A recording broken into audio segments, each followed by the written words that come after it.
Vader, ons buig vanaand weer laag voor U en bely ons volkome afhanklikheid van U, al is dit hoe gebrekkig.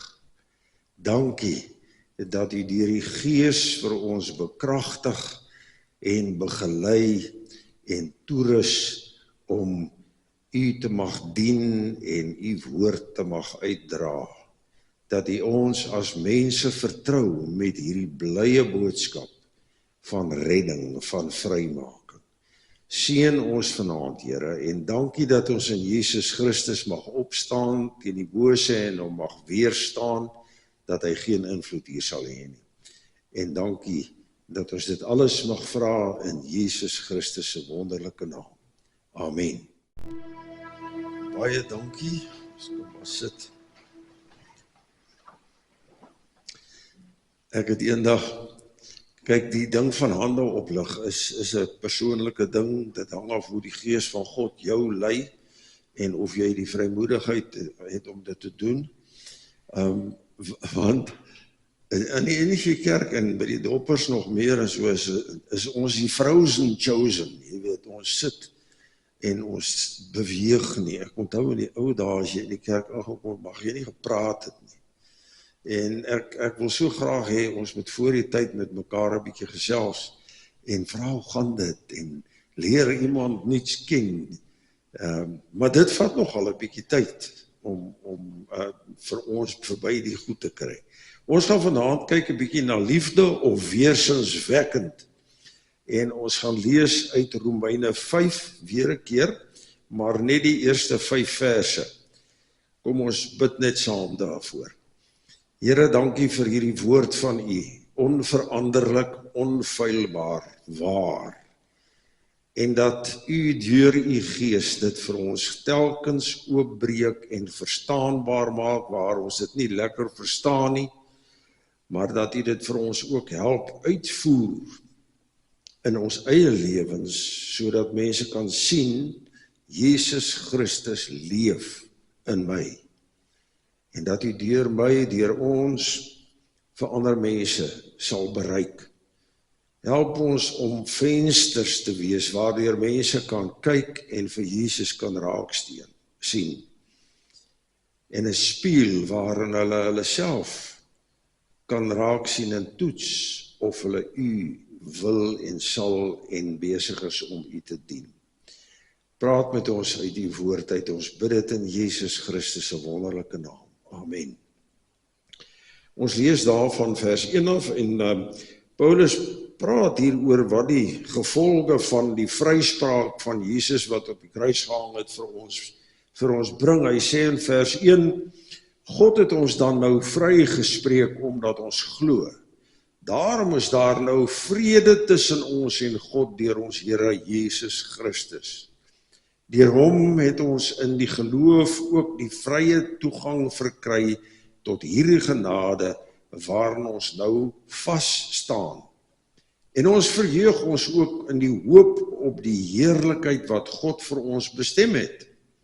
Dit is egter nie al nie, ons verheug ons ook in die swaar kry, want ons weet, swaar kry kweek volharding, en volharding kweek egtheid van geloof, en egtheid van geloof kweek hoop, en die hoop beskaam nie, want God het sy liefde in ons harte uitgestort, deur die Heilige Gees, wat hy aan ons gegee het. God het sy liefde in ons harte uitgestort, deur die Heilige Gees, wat hy aan ons gegee het.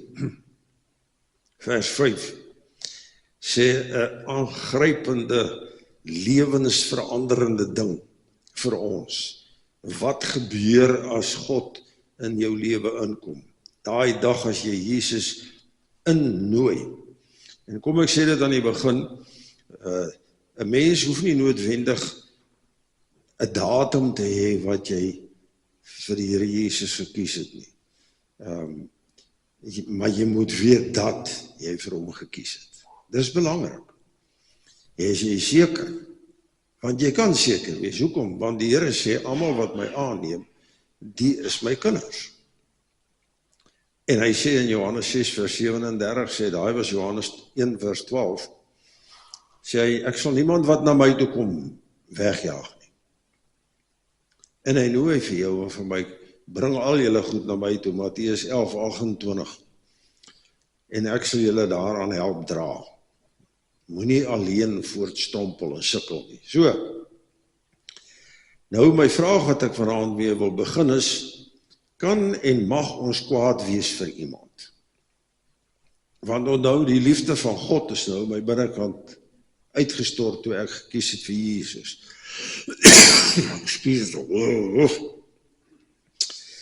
Natuurlik mag 'n mens kwaad word, ek bedoel, wie van jy, ek wil amper sê, steek jou hand op as jy nog nooit kwaad geword het. Nou gaan ek vir jou sê, jy lieg man.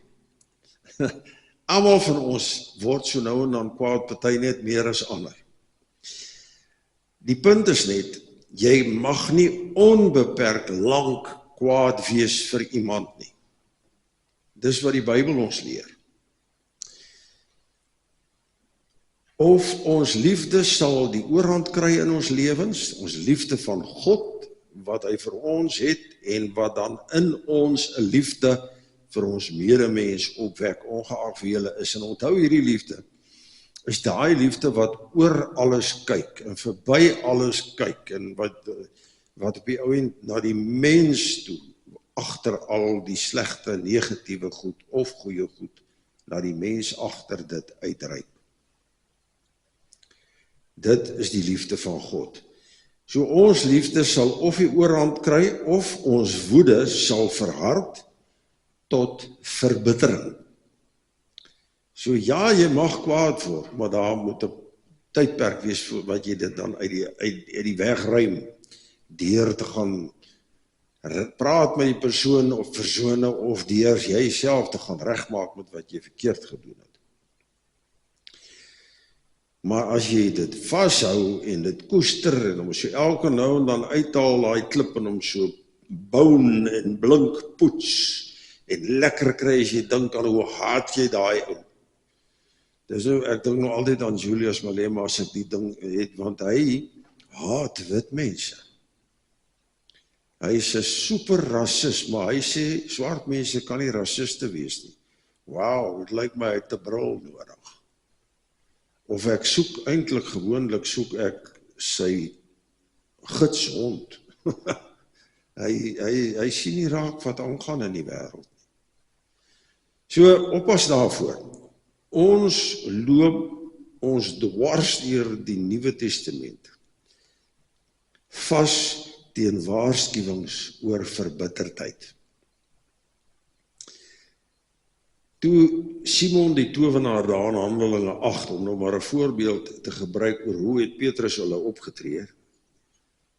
Hy het gesien wat Petrus hulle doen, hulle maak mense gesond, hulle het ook by geleentheid mense uit die dood laat opstaan, Paulus ook, en hy het gesien, Simon, hy was 'n towenaar, en hy het gesien die krag van die gees wat in hierdie ouens is. En toe het hy vir hulle gesê, hoeveel kan ek julle betaal? Ek wil daai gees ook koop. En toe het Petrus hom bestraf en vir hom gesê, ek sien jy is deur afguns, en in die Grieks, die woord wat hulle gebruik is pikria, beteken eintlik bitterheid, en die ou vertaling het gesê, gal van bitterheid. Hy sê, ek sien jy is deur afguns vergiftig, en deur sonde verstrik. En dan weet ons dat hy hom weggejaag het. Paulus praat ook oor hierdie ding in Efesiërs 4 vers 31, dan waarsku hy vir ons duidelik. En hy sê vir ons dat ons nie met wrokke en goed moet rondloop nie. En dan gaan hy in vers 32 van Efesiërs 4, en dan sê hy, die Here sê, ons moet mekaar vergewe, soos wat hy ons vergewe het. En dit was onvoorwaardelik, né? 'n Mens dink nie altyd so daaraan nie, maar toe hy op die kruis van Golgotha gesterf het hy vir jou vergifnis geskenk, vir alles wat jy in die verlede, die hede en in die toekoms verkeerd gaan doen. Maar dit hou jou vas, totdat jy Jesus aanneem, om in jou lewe innooi en sy gees vir jou beginne wys. Hier is 'n klompie goede wat keer, dat jy lekker op dreef kan kom. En hy jou lei om dit te begin bely. 1 Johannes 1 vers 9 sê, as ons sondes bely, is God getrou en regverdig. Hy reinig ons van alle ongeregtigheid. In Jesaja, dis dink ek Jesaja 45, as ek reg onthou, vers 23, sê hy, ek dink nie weer aan jou sonde nie. Ons het gisteraan dit vir mekaar gesê, Psalm 103, as ek reg onthou, sê hy, verwyder my sondes vir my, so ver as wat die ooste van die weste is, Psalm 139. En ons kan dit nie meet nie, so ver is dit. Is in Micha, dink ek, sê hy vat ons sondes en hy vat dit daar na die diepste plek van die see. En hy gooi dit daar en laat dit afsak. En nou Malherbe het gesê, en dan hang hy 'n bordjie daarop en hy sê, no fishing allowed. Jy moet nie weer daai goed wil uithaal nie. Alle ou wat vir jou maak om dit te wil uithaal is Satan. Want Satan wil jou gedurig herinner aan hierdie goed. Want hy wil jou spoed breek, hy wil keer dat jy begin om te beweeg vir die Here. En kom ons sê dit ook net vir vanaand, julle hoef nie soos iemand anderster te wees nie. Ons is almal elkeen uniek, jou vingerafdrukke as jy nog het, ek het van myne verloor, omdat ek so 'n bietjie grove goed gehanteer het in my lewe al, ek bedoel fisiese goed. Niemand anderster het jou vingerafdruk nie. Niemand anderster het jou oorafdruk, jou binneoorafdruk nie. Jy is die enigste een wat daai afdruk het. Niemand anders het dit nie. So, jy is 'n unieke mens. God het jou geskep met 'n bepaalde persoonlikheid en goed. En daar's nie so 'n ding soos, dis nou maar soos ek is nie, so aanvaar my nie, dis twak. Dis absolute snert. As jy die Here Jesus aanneem, wat het ons gesê, vind daar 'n metamorfose plaas. 'n Verandering in jou binnekant. Jy het nog, jou een oor is nog altyd laer as die ander een. Ek het baie skewe tande. Ek is half doof. Omdat ek te veel met 'n geweer geskiet het in die weermag. Jy weet, mense is stupid. Julle wat jag, sterkte broers. Ek weet meeste van julle is doof. Wat jag. En as jy nou verder wil aangaan en opeindig sonder dat jy enige iets gaan hoor, gaan aan met jag. Ek weet ou kan nie jag met 'n goeie gehoorbeskermer nie. En al wat jou eintlik teen 'n jaggeweer beskadig, is so 'n gehoorbeskermer wat lyk soos 'n motorbike helmet. Hy maak heeltemal toe en jy het wel hier mikrofone wat vir jou sê wat aangaan as ouens met jou praat, maar op sekere klanke 125 decibel sny hy heeltemal uit.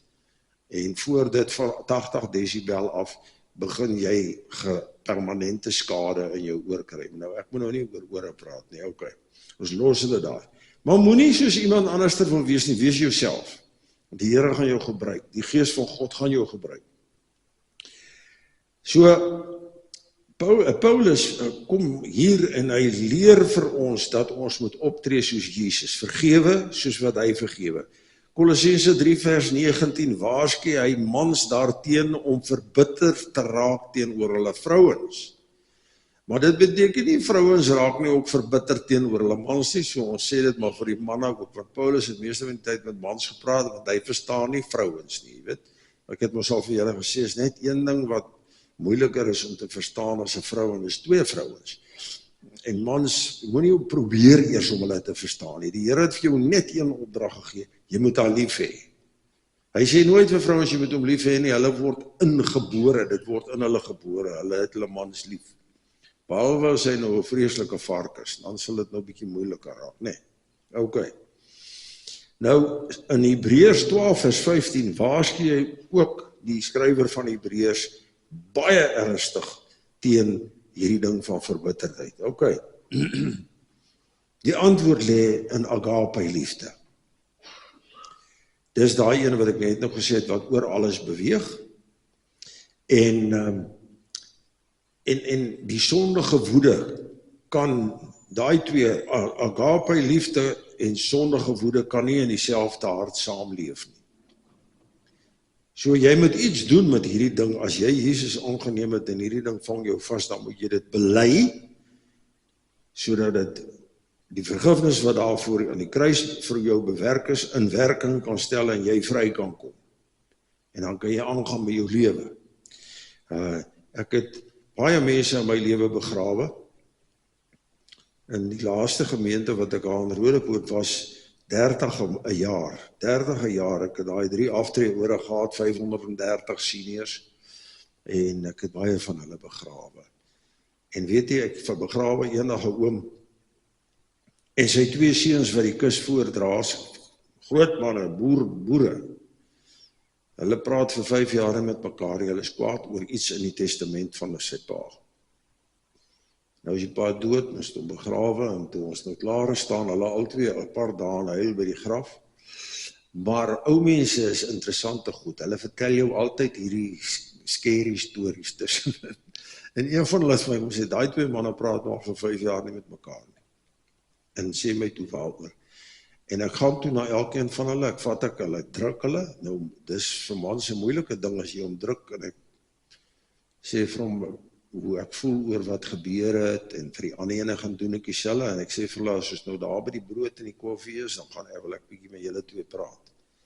En toe kon ons praat, en toe kon ek vir hulle sê, die woord sê, never mind wat julle voel en wat dink jy reg is en verkeerd is nie, maar die woord sê, en hulle het versoen. So werk daarmee. Daarom moet ons gedagtes van woede een kant toe skuif en die liefde van God, ons Vader, uitstraal. Mense moet dit beleef. Hulle moet dit sien, hulle moet dit hoor, hulle moet dit voel. Dit gebeur nie deur net mooi musiek te speel nie, of boeke te lees, of deur te luister na motiveringssprekers nie, selfs na die dominee nie. Natuurlik het 'n ou hulp nodig, en is hierdie goed van waarde, maar ware agape liefde het net een bron, en dis God, in Jesus Christus deur sy Gees. Dis waar jy dit kry, en dis waar jy gaan leer hoe om dit buitekant toe te gebruik, en met mense te deel. Dit vloei in ons harte in vanaf God in Jesus Christus deur sy Heilige Gees. Dan kan ons daardie liefde loslaat, sodat dit sal vloei na ander mense toe, want dis wat moet gebeur. En ek weet van die goed is bitter moeilik.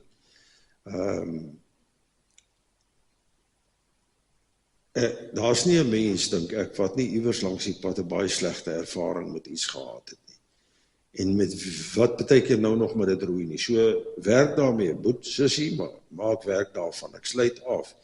Kies om die Heilige Gees toe te laat, om God se liefde te laat seëvier in jou lewe, teenoor alle mense, nie uitsonderings maak nie, alle mense. Daarom het ek vir Julius Malema en vir Jacob Zuma lief, maar ek hou glad nie van hulle nie, daar's 'n verskil, nie. Ek hou glad nie van hulle nie. En ek het ook nooit van Winnie Mandela gehou nie, maar ek daar met die liefde van die Here, as ek haar raak geloop het, sou ek het met haar gedeel het. Teenoor alle mense. Hoekom? Omdat hy ons beveel om dit te doen. Johannes 14, vers 34, julle moet mekaar lief hê, soos wat ek julle lief het. Hy sê selfs, julle moet julle vyande lief hê. So, dit is die belangrike ding wat ons moet leer, wanneer die liefde van God in ons insak. Dan is daar nie ja maar, en ek sal werk daaraan. Ja, jy moet werk daaraan, maar jy moet uiteindelik op 'n punt kom wat jy dit deurgewerk het ook. So, kom ons gebruik die geleentheid voor nou vir die volgende klomp minute om te bid. Hoor by mekaar of daar iets is waarvoor daar spesifiek gebid moet word. Ek weet nie of julle nou iets wil noem nie. Dan sê ons dit, dan bid almal daarvoor. Draai maar in die groepies en bid saam, en as julle klaar is, dan sit julle en dan gaan ons afsluit. Baie dankie Here dat U inderdaad regeer en dat ons veilig in U hande is. Ons loof U daarvoor. Ons prys U naam. Halleluja. Amen.